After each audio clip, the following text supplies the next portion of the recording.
Today is Tuesday, December 19th, and I'm just wondering if the teams in the National Football League have figured out a template for beating the Dallas Cowboys. And now, a word from our title sponsor. Are all financial advisors fiduciaries? Fewer than you think. Not knowing could reduce your lifestyle. Hi, I'm Mitch Kramer, founder and CEO of Fluent Financial. A fiduciary is a regulatory term to reduce conflicts of interest in wealth management. A fiduciary always works in your best interest. A non-fiduciary advisor might put their compensation or company ahead of yours.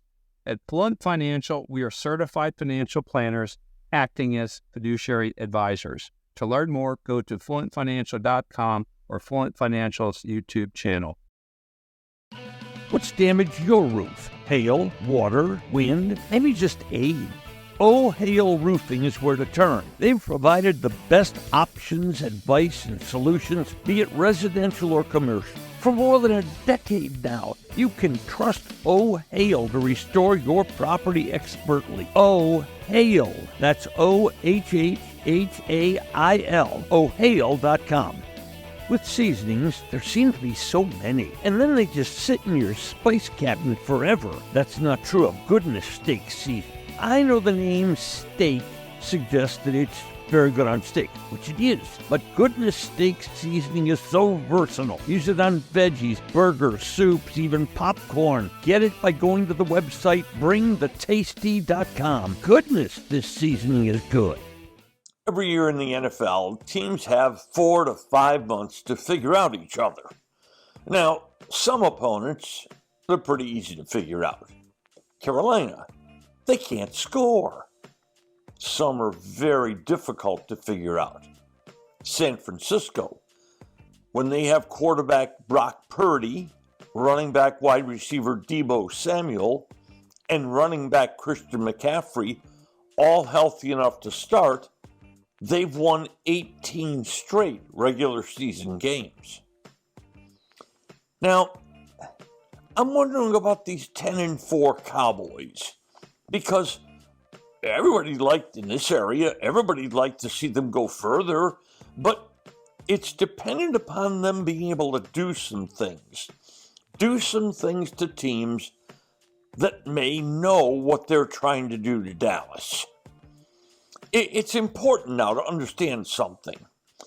Just because you know what you think you can do to a team doesn't mean you can do it. For example, Washington may have a clear idea what it's trying to do. They just can't do it these days. Dallas has had this weird schedule this year. It's been full of teams that aren't very good. It's led to a 10-4 record in which the Cowboys are 1-3 against winning teams. They beat Philadelphia, in fact, beat down Philadelphia in the rematch of that arch rivalry. But there's a pattern developing. So let's inspect it. Let's start with how opposing teams want to try to attack Dallas. Understand that Dallas has a smallish defense. Now they're quick, and they have a solid pass rush, but they're smallish. They play, in effect, a safety at linebacker. And in fact, a lot of times they'll have 6 defensive backs on the field. So teams want to run against them, especially teams that can run. Let's start with that stunning loss to Arizona, 28-16. Arizona is not a terribly good football team, but Arizona can do one thing fairly well. They can run the ball. They're the number 7 rushing team in the National Football League in total yards. So, what did Arizona try to do to Dallas? Run.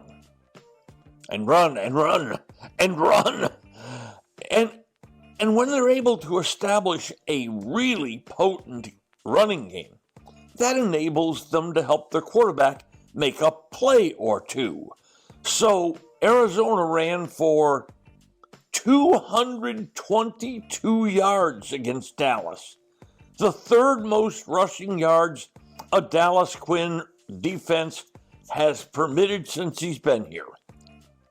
Okay, next, let's go from Arizona to a good team, San Francisco. Arizona was the number 7 team in the league in rushing yards. San Francisco is the number 3 team in the league in rushing yards. Now they got 170 yards rushing against Dallas, but they could have gotten a lot more. They had such a huge lead in that game in the fourth quarter that they didn't need to continue pounding the ball. Their running attack slowed dramatically as they simply worked on the clock. Now, such an offense can also do one other thing to Dallas. In running against the Dallas defense, it limits the number of possessions for the Dallas offense. Because if you're able to run the ball, you control the clock, and when Dallas offense gets on the field, it feels more and more and more pressure to produce because they're getting less possessions per game.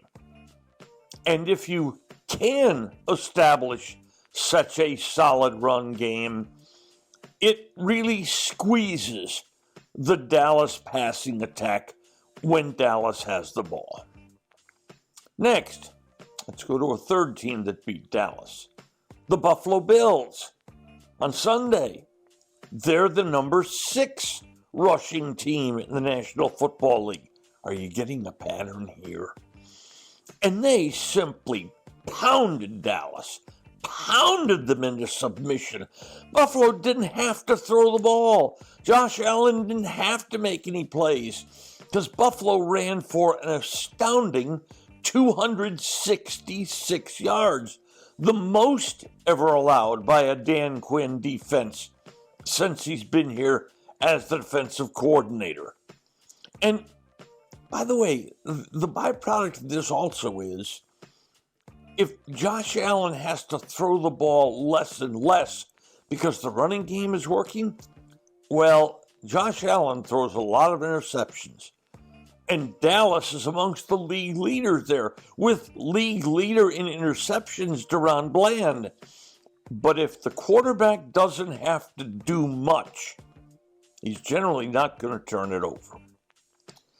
Okay, now, let's switch. We've talked about attacking the defense. Let's go to attacking the Cowboys' offense. Mike McCarthy has installed what people are calling the Texas Coast offense. The idea is when the quarterback gets the ball, get it out of his hands quickly. The Cowboys use a 2.3 seconds. If it's not gone by then, Dak generally throws it away, though most of the time scrambles and makes big plays as he gets outside the pocket. But that offense doesn't throw many long balls at all. They depend on getting the ball quickly to wide receivers and letting them run with it. Now, this has worked well. Huge offensive numbers for the Cowboys this year. But again, remember the strength of schedule. The theory is against this offense, you keep the wide receivers in front of you. When you pressure Dak, you stay in your lanes when you rush him. Don't allow Dak a lot of escape room because, again, he makes plays when he gets outside the pocket, throwing the ball downfield. Is there a pattern to this attack of the Cowboys' offense? Well, Arizona limited the 2 Cowboys leading receivers, CeeDee Lamb. He got only 53 yards receiving. And Ferguson, the tight end, got only 48. Against San Francisco, Lamb got only 49 yards and Ferguson just 28. Against Buffalo, Lamb got only 53 yards and Ferguson got only 44. Now, they did catch a fair amount of passes. It just wasn't for much yardage at all. Now, what I'm saying is easy to say.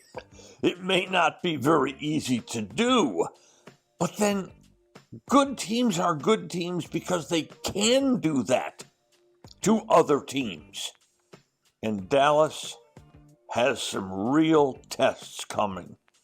Remember the loss to the number 7 rushing team, Arizona, and the number 6 rushing team, Buffalo, and the number 3 rushing team, San Francisco?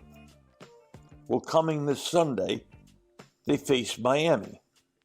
They are number 4 in the National Football League in yards rushing. And the week after, they face Detroit, and they're the number 2 team in the National Football League in rushing. And in the playoffs, down the line, they may again have to encounter San Francisco, that number 3 team in the league in rushing.